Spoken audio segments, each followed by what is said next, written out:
नमस्कार दोस्तों, मेरा नाम है अमन चोपड़ा। इस वीडियो के अंदर आप श्रीमद् भगवद गीता के अध्याय 2 का पार्ट 3 पढ़ने जा रहे हैं।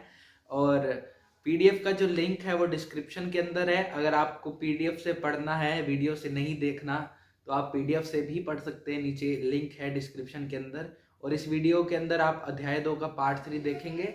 वीडियो थोड़ा सा लंबा है। अगर आपको थोड़ा स्लो लगे पढ़ा रहा हूं मैं, तो उसको आप 1.5x या 2x की स्पीड के अंदर आप करके देख सकते हैं। जय श्री कृष्ण। तो इस श्लोक के अंदर श्रीमद् भागवत गीता के भगवान श्री कृष्ण अर्जुन को क्या बोल रहे हैं? जिसने जन्म लिया है उसकी मृत्यु निश्चित है, और मृत्यु के पश्चात पुनर्जन्म भी निश्चित है। अतः अपने अपरिहार्य मतलब जिससे बचा ना जा सके, उसका जिससे बचा ना जा सके कर्तव्य पालन में तुम्हें शोक नहीं करना चाहिए।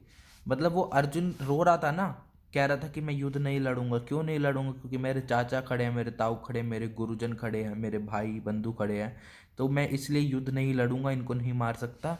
तो भगवान श्री कृष्ण उसको कैसे मोटिवेट कर रहे हैं कि तुमको उनके लिए कोई शोक नहीं करना चाहिए। कोई भी शोक मतलब कोई भी दुख नहीं मनाना चाहिए। जो तू दुख मना रहा है ना, कोई भी दुख नहीं मनाना चाहिए, क्योंकि जिसने जन्म लिया है उसकी मृत्यु निश्चित है। जो आया है सो जाएगा, राजा रंग फकीर।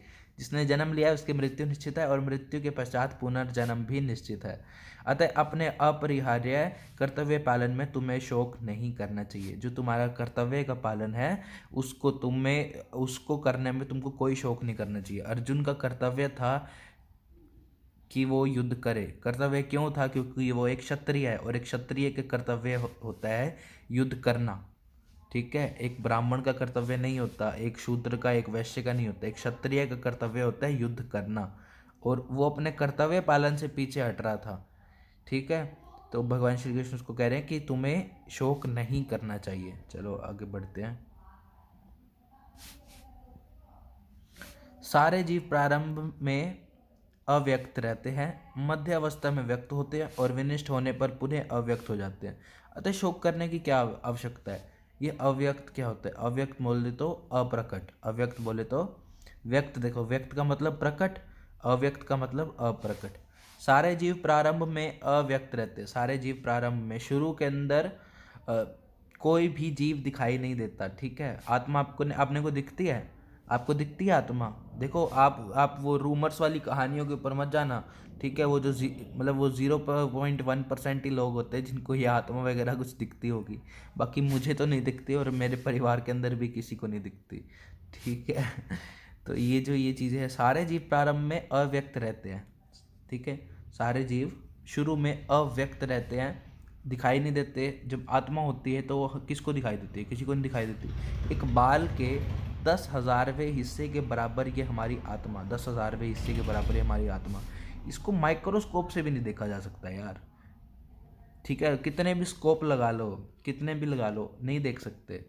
ठीक है, वो सिर्फ वो जो कुछ होते हैं, कुछ लोग, वो जो 0.1% लोग, कुछ वो उनको दिख जाती है, बाकी आपको और मुझको नहीं दिखती।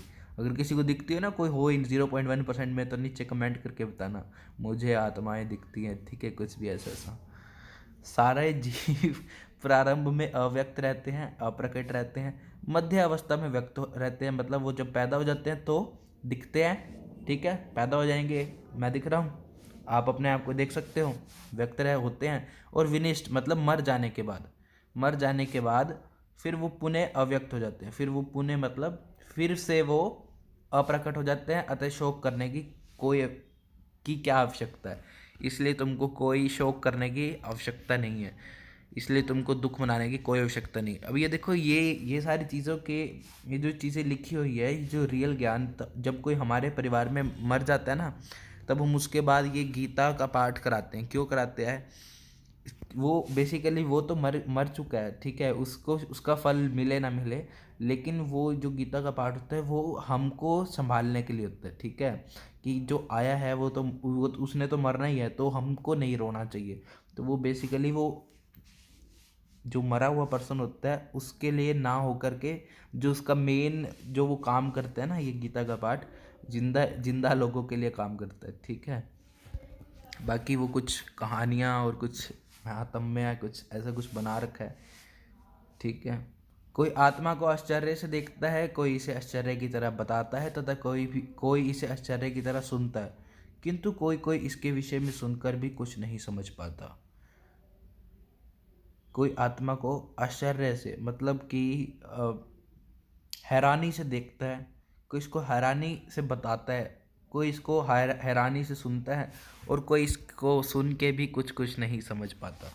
देखो यार, हर किसी चीज़ के अंदर ना आत्मा है। साइंस के हिसाब से देखो 8.7 मिलियन वो है स्पीशीज़ हैं। कितनी?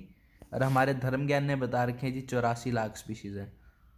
ठीक है, पहले साइंस बोलती थी 9 मिलियन है, अभी ये वो 8.7 पे आ गया, वो धीरे धीरे 8.4 पे भी आ जाएगी। और साइंस ने डिस्कवर कितने करे हैं? 1.5 मिलियन डिस्कवर करे हैं साइंस ने स्पीशीज़। और अपने जो वेद शास्त्र है उसके अंदर पहले से बता रखे कि 84 लाख योनियाँ होती है, 84 लाख स्पीशीज़ होती है। और इन 84 लाख स्पीशीज़ के अंदर सबसे ऊपर पे होती है हमारी आत्मा। हमारी आत्मा इन सबसे ऊपर पे होती है। तो भगवान श्री कृष्ण क्या कह रहे हैं कि ये आत्मा को समझना हर किसी के बात की नहीं है। और यार ये आत्मा इतना छोटा साइज होता है, कोई इमेजिन भी इसको कैसे कर सकता है कि एक बाल के 10,000वें हिस्से के बराबर, इससे भी शायद छोटा ही होता है आत्मा। ठीक है, इससे भी शायद छोटा ही होता है। तो हर किसी के अंदर वो कैसे हो सकती है? देखो भी यहाँ पे थोड़ा सा वो पढ़ लेते हैं तात्पर्य इसका। विशाल पशु, विशाल वृक्ष तथा एक इंच स्थान में लाखों करोड़ों की संख्या में उपस्थित सूक्ष्म कीटाणु, हमारे अंदर कितने सारी वो छोटे छोटे माइक्रो ऑर्गेनिजम्स होते हैं ना, माइक्रो ऑर्गेनिजम्स के भीतर अणु आत्मा की उपस्थिति निश्चित रूप से आश्चर्यजनक है। तो इतने सारे माइक्रो ऑर्गेनिजम्स हमारे शरीर के अंदर हैं, तो ये अणु आत्मा हमारे शरीर के अंदर कैसे हो सकती है? ये इसलिए आश्चर्यजनक है। अल्पज्ञ, अल्पज्ञ बोले तो जिनमें थोड़ा कम दिमाग होता है, और कलयुग के हिसाब से सब में कम दिमाग ही होता है। ठीक है, कोई ज़्यादा दिमाग वाला नहीं है। ठीक है, अल्पज्ञ तथा दुराचारी व्यक्ति अणु आत्मा के स्फुलिंग के चमत्कारों को नहीं समझ पाते, भले ही उसे बड़े से बड़ा ज्ञानी जिसने विश्व की प्रथम प्राणी ब्रह्मा को भी शिक्षा दी हो क्यों ना समझाए।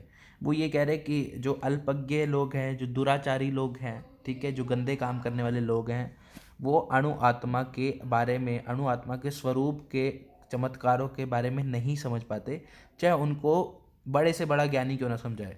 ठीक है, वस्तुओं के स्थूल भौतिक बोध के कारण इस युग के अधिकांश व्यक्ति इसकी कल्पना नहीं कर सकते कि इतना सूक्ष्म कण किस प्रकार इतने विराट तथा इतना लघु बन सकता है। तो हम जैसे लोग, ठीक है, जो जो हमारी जो ज़िंदगी है क्या हो रखी है? मेटीरियलिस्टिक ज़िंदगी है। हमको मटेरियल चाहिए, गाड़ी चाहिए, पैसा चाहिए। तो हमको क्या बोला गया है यहाँ पर? क्या बोल रहे हैं प्रभुपाद जी?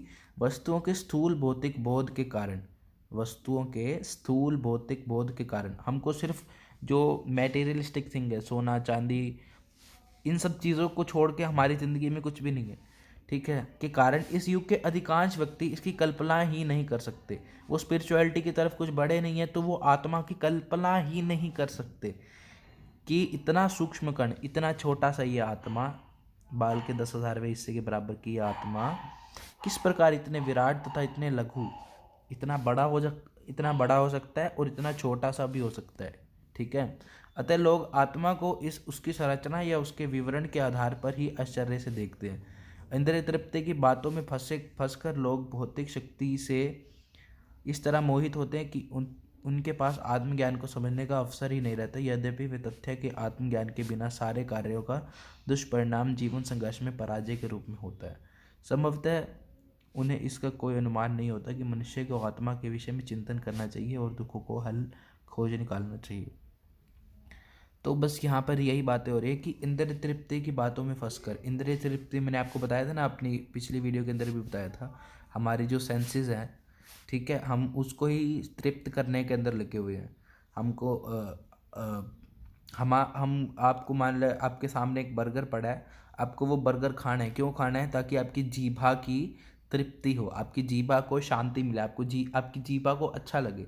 क्या वो बर्गर खाने के बाद 15-20 मिनट बाद वहाँ पर उसी टेबल पर पिज़्ज़ा ला के रख दिया जाए तो आपकी जीभा को वो भी खाना है। ठीक है, आपकी पूरी ज़िंदगी ये इंद्रियों की तृप्ति के अंदर निकल चुकी है। ठीक है, हम जो कर रहे हैं ना वो इंद्रियों की तृप्ति, सेंसेस की जो है सेटिस्फेक्शन के लिए अपनी पूरी जिंदगी खराब कर रहे हैं।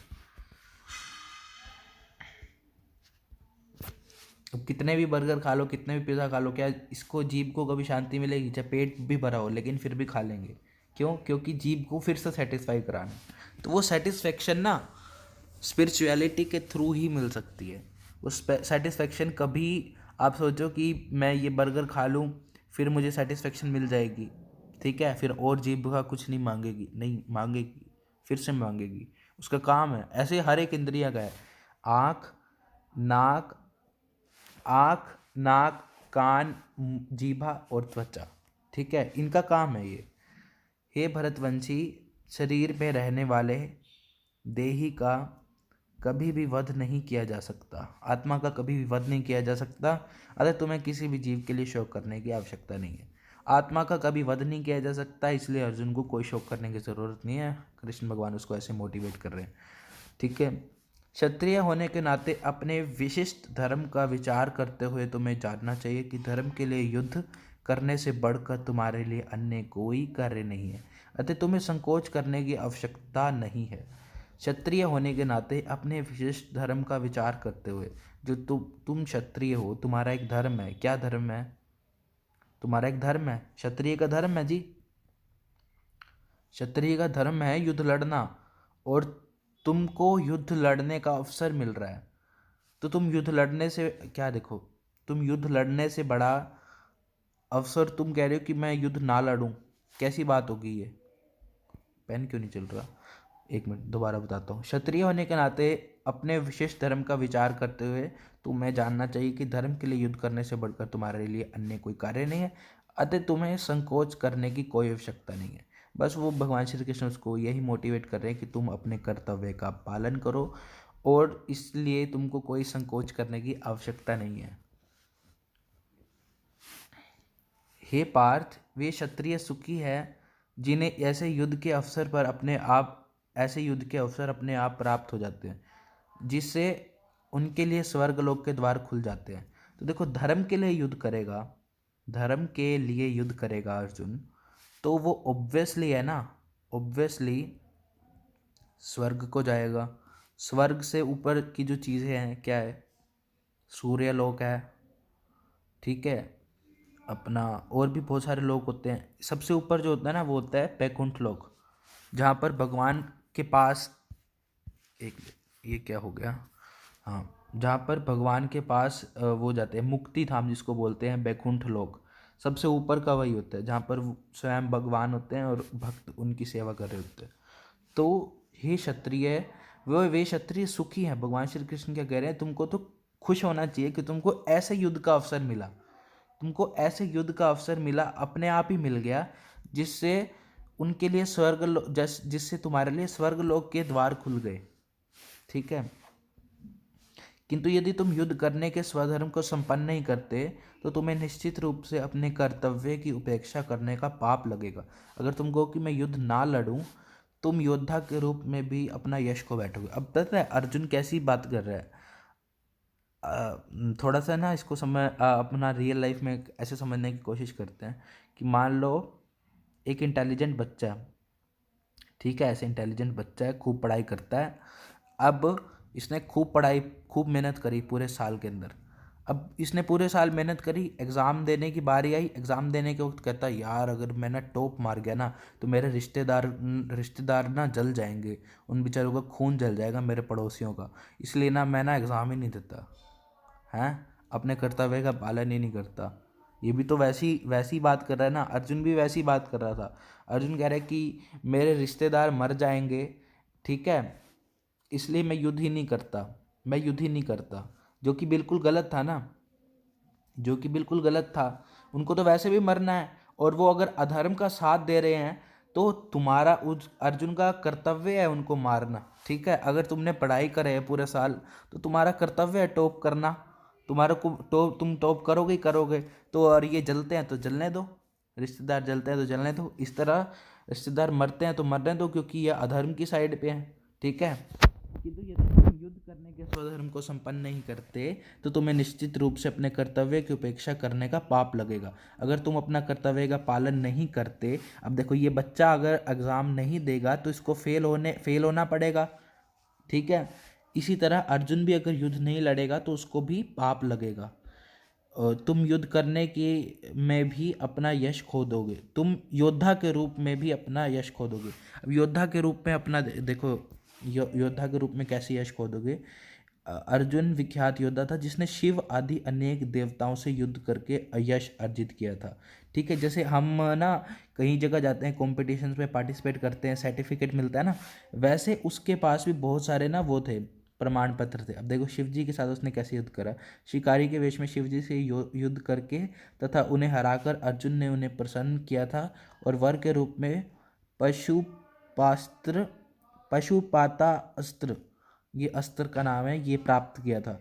सभी लोग जानते थे कि वह एक महान योद्धा है। स्वयं द्रोणाचार्य ने उसे आशीष दिया था, आशीर्वाद दिया था और एक विशेष अस्त्र प्रदान किया था जिससे वह अपने गुरु का भी वध कर सकता था।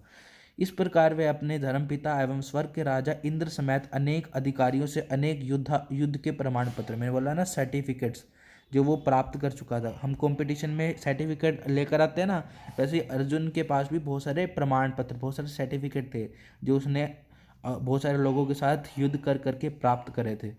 किंतु यदि वह इस समय युद्ध का परित्याग करता है तो केवल क्षत्रिय धर्म की उपेक्षा का दोषी होगा, अपितु उसके यश की भी हानि होगी। अपितु जो उसने इज्जत कमाई है, जो उसके पास इतने सारे सर्टिफिकेट्स हैं, वो सारे मिट्टी में मिल जाएंगे और वह नरक जाने के लिए अपने मार्ग को तैयार कर लेगा, क्योंकि उसने अपने धर्म का, अपने कर्तव्य का पालन नहीं करा, ठीक है। अब देखो वो बच्चा जो मैंने बताया, वो अगर एग्ज़ाम नहीं देगा तो फेल ही हो जाएगा ना, फिर उसकी ज़िंदगी नरक की हो जाएगी एक हिसाब से।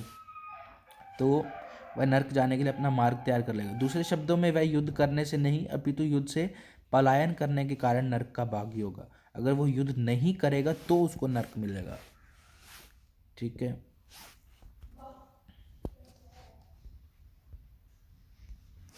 लोग सदैव तुम्हारे अपयश का वर्णन करेंगे और सम्मानित व्यक्ति के लिए अपयश तो मृत्यु से भी बढ़कर है। लोग सदा तुम्हारी बेइज्जती करेंगे, ठीक है। और एक सम्मानित, एक रिस्पेक्टेड बंदे के लिए बेइज्जती मृत्यु से भी ऊपर है, ठीक है। जिन जिन महान योद्धाओं ने तुम्हारे नाम तथा यश को सम्मान दिया है, वे सोचेंगे कि तुमने डर के मारे युद्ध भूमि छोड़ दी है और इस तरह वे तुम्हें तुच्छ मानेंगे। भगवान कृष्ण अर्जुन को अपना निर्णय सुना रहे, तुम ये मत सोचो कि दुर्योधन, कर्ण और अन्य जो लोग हैं महारथी, वो ये सोचेंगे कि तुमने अपने भाइयों को बचाने के लिए युद्ध नहीं लड़ा। वो तो यही सोचेंगे कि तुमने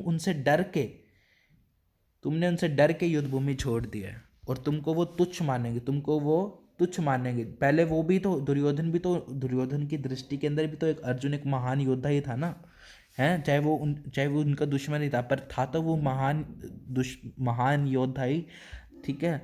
तो अगर वो अर्जुन ऐसा करेगा कि वो युद्ध नहीं लड़ेगा तो वो उसको तुच्छ माना जाएगा। वे तो यही सोचेंगे तुमने अपने प्राणों की भय से युद्ध भूमि छोड़ी। इस प्रकार उनकी दृष्टि में तुम्हारे प्रति जो सम्मान है वह धूल में मिल जाएगा। चलो अगले श्लोक की तरफ बढ़ते हैं। तुम्हारे शत्रु अनेक प्रकार की कटु शब्दों से तुम्हारा वर्णन करेंगे और तुम्हारा सामर्थ्य का उपहास करेंगे।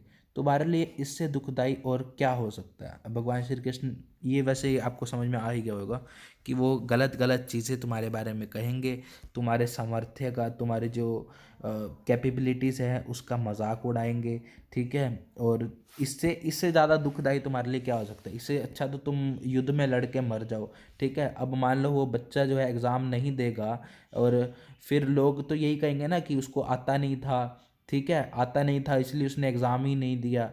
चाहे वो उसने पूरे साल इतनी मेहनत करी, पढ़ाई करी, टॉप कर सकता था, ठीक है, पर लोग तो यही कहेंगे कि उसके रिश्तेदार तो वही कहेंगे ना कि उसने एग्ज़ाम नहीं दिया क्योंकि उसको आता नहीं था, तैयारी नहीं थी, पढ़ाई नहीं थी उसकी, ये वो। तो इससे अच्छा तो तू एग्ज़ाम दे ले और एग्ज़ाम में सिर्फ चाहे 33% नंबर ले आ, ठीक है, पर ये मत कर कि एग्ज़ाम को स्किप कर दे। समझ रहे हो, सही एग्जाम्पल सेट हो गया वो। हे कुंती पुत्र, तुम यदि युद्ध में मारे जाओगे तो स्वर्ग प्राप्त करोगे, या यदि तुम जीत जाओगे तो पृथ्वी के साम्राज्य का भोग करोगे। अतः दृढ़ संकल्प करके खड़े हो और युद्ध करो। अब क्या बोल रहे हैं भगवान श्री कृष्ण कि हे कुंती जी के पुत्र, अगर तुम युद्ध में मर गए तो स्वर्ग मिलेगा, जीत गए तो पृथ्वी का राज्य मिलेगा। तुम्हारा दोनों तरफ से प्रॉफिट है, तो तुम क्यों ना युद्ध करो। अब मान लो वो जो बच्चा था, अगर वो एग्ज़ाम दे, उसने पूरे साल इतनी मेहनत करी है तो पास तो ऑब्वियसली होगा ना। ठीक है, अगर वो पास हो जाएगा तो अगली क्लास में प्रमोशन हो जाएगा, और वो टॉप मार जाएगा तो खूब सारे प्राइजेस भी मिलेंगे। थोड़ा थोड़ा रिलेट कर सकते हैं उस बच्चे के साथ हम, उस अर्जुन को पूरे। तुम सुख या दुख, हानि या लाभ, विजय या पराजय का विचार किए बिना युद्ध के लिए युद्ध करो, ऐसा करने पर तुम्हें कोई पाप नहीं लगेगा। ये सबसे इम्पोर्टेंट बात है। तुम सुख या दुख, हानि या लाभ, हम कोई भी काम करते हैं ना, पहले सोचते हैं इससे हमको हानि होगी या लाभ होगा, विजय मिलेगी या पराजय मिलेगी। ये यहाँ पे सॉल्यूशन आता है ओवर थिंकिंग का। किसका सॉल्यूशन आ रहा है? ओवर थिंकिंग का। तुम सुख या दुख, हानि या लाभ, विजय या पराजय का विचार किए बिना युद्ध के लिए युद्ध करो, ऐसा करने पर तुम्हें कोई पाप नहीं लगेगा। इसका तात्पर्य पढ़ते हैं यार, ये बहुत इंपॉर्टेंट, ये बहुत ज़्यादा इंपॉर्टेंट श्लोक है। इस अध्याय का सबसे इंपॉर्टेंट श्लोक है ये। और भी है वैसे, पर मुझे ये बहुत अच्छा श्लोक लगा। अब भगवान कृष्ण प्रत्यक्ष रूप से कहते हैं कि अर्जुन को युद्ध के लिए युद्ध करना चाहिए, क्योंकि यह उनकी इच्छा है, भगवान की इच्छा है। और जो भगवान की इच्छा के लिए कर्म करता है, भगवान उसके फिर सारे कर्म भगवान करते हैं।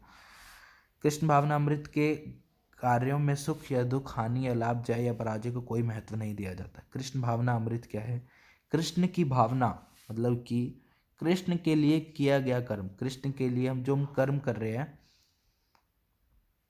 उसके अंदर हम सुख या दुख, हानि या लाभ, जय या पराजय को कोई महत्व नहीं देते।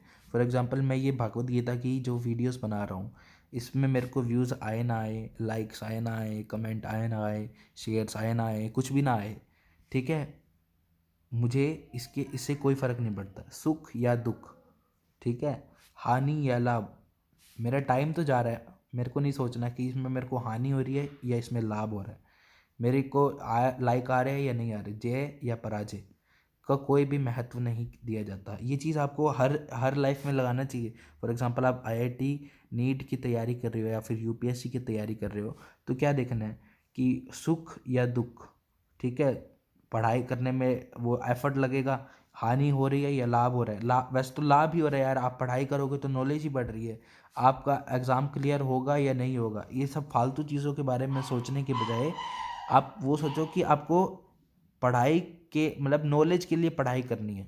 ठीक है, अब आगे बढ़ते थोड़ा। दिव्य चेतना तो यही होगी कि हर कार्य कृष्ण के निमित्त किया जाए। दिव्य चेतना जो सबसे बड़ी चीज़ है, दिव्य चेतना जो हर कार्य कृष्ण के, भगवान कृष्ण के निमित्त किया जाए, भगवान कृष्ण के लिए किया जाए। मतलब कि अगर आप खाना भी बना रहे हो ना अपने घर के अंदर, अगर आप खाना बना रहे हो अपने घर के अंदर, तो आप ये सोच के बनाओ कि मैं भगवान कृष्ण के लिए खाना बना रहा हूँ और कृष्ण भगवान भोग लगाएंगे और मैं तो प्रसाद खाऊंगा जी, मैं तो प्रसाद खाऊंगा। ठीक है, और हर कार्य, आप पानी भी पी रहे हो, पहले भगवान श्री कृष्ण को भोग लगाओ।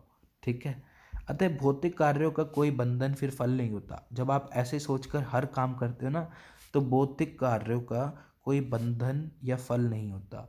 आपको ना तो इससे पाप मिलेगा ना इससे पुण्य मिलेगा। जो कोई सतोगुण या रजोगुण के अधीन होकर अपने इंद्रिय तृप्ति के लिए कर्म करता है, उसे अच्छे या बुरे फल प्राप्त होते हैं, किंतु जो कृष्ण भावना अमृत के लिए कार्य में अपने आप को समर्पित कर देता है, वह सामान्य कर्म करने वालों के समान किसी का कृतज्ञ या ऋणी नहीं रह जाता। अब देखो यहाँ पर कितनी गूढ़ बात कही है उन्होंने, कि जो कोई सतोगुण या रजोगुण के अधीन होकर, मतलब ये समझ लो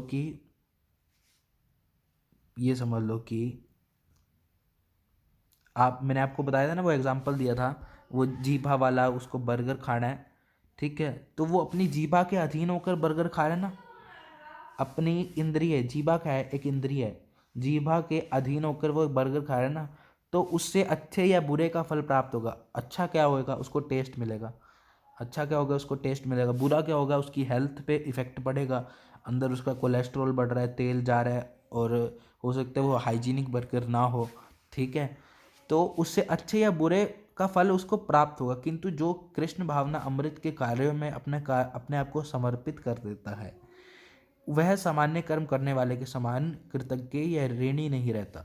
जो बंदा कृष्ण भावना अमृत, जो कृष्ण के लिए कर्म करता है, ठीक है, अब जो बंदा कृष्ण भगवान के लिए कर्म करता है, कृष्ण भावना अमृत के कार्यों में अपने आप को समर्पित कर देता है, मतलब कि जो भी कर रहा है वो आगे इसके अंदर आगे किसी तात्पर्य के अंदर लिखा हुआ है कि एक बार ना एक राजा थे जिन्होंने अपने सिर को भगवान श्री कृष्ण के मस्त वो चरणों में लगा दिया, अपनी आँखों को भगवान श्री कृष्ण के स्वरूप देखने में, अपनी जीभा को उनका नाम जपने में, और अपने हाथों को भक्तों की सेवा करने में, अपने पैर को मंदिर जाने में लगा दिया। इसको बोलते हैं कृष्ण भावना अमृत। ठीक है, मतलब जो भी करना उस हर काम के अंदर भगवान श्री कृष्ण को मान के करना, मतलब कि भगवान श्री, मैं यही जो भी कर रहा हूँ ये मैं अपने कृष्ण भगवान जी के लिए कर रहा हूँ, या मैं अपने भगवान श्री कृष्ण को खुश करने के लिए कर रहा हूँ। ये प्रभुपाद जी जिनकी हम गीता पढ़ रहे हैं, उनसे एक बार एक रिपोर्टर ने पूछा आर यू गॉड, उनसे एक बार एक रिपोर्टर ने पूछा आर यू गॉड, उन्होंने बोला no I am not God, I am trying to become servant of God. मैं गॉड का सर्वेंट बनने का ट्राई कर रहा हूँ, और वही ट्राई हमको भी करना है। ठीक है, उसी को ही बोलते हैं कृष्ण भावना अमृत। तो आगे बढ़ते हैं हम थोड़ा। जिसने अन्य समस्त कार्यों को त्याग कर मुकुंद श्री कृष्ण की शरण ग्रहण कर ली है, वह न तो किसी का ऋणी है और न किसी का कृतज्ञ, चाहे वह देवता, साधु, सामान्य जन अथवा परिजन मानव जाति या उसके पितर ही क्यों ना हो। इस श्लोक में कृष्ण ने अर्जुन को अप्रत्यक्ष रूप से इसी का संकेत किया है। इसकी व्याख्या अगले श्लोकों में स्पष्टता से की गई। अब भगवान श्री कृष्ण क्या कह रहे हैं, वो मतलब इस श्लोक के अंदर बेसिकली प्रभुपाद जी क्या कह रहे हैं, जिसने भगवान श्री कृष्ण की शरण ग्रहण कर ली है उसके ऊपर किसी का ऋण नहीं है, किसी का इंटरेस्ट नहीं है। आपके माता पिता हैं, आपके माता पिता ने आपको पाला पोसा बड़ा करा ना, ठीक है, बड़ा करा। अब आपके ऊपर क्या है, उनका एक ऋण है। ऋण क्या है, उन्होंने आपको पाला पोसा बड़ा करा, अब आप उनके बुढ़ापे का सहारा बनोगे। ठीक है, ये उनका ऋण है आपके ऊपर, और आपको ये ऋण चुकाना पड़ेगा। ऐसे ही आपके गुरुजनों ने आपको कुछ शिक्षा दी, ठीक है, तो उनका भी कुछ ऋण होता है।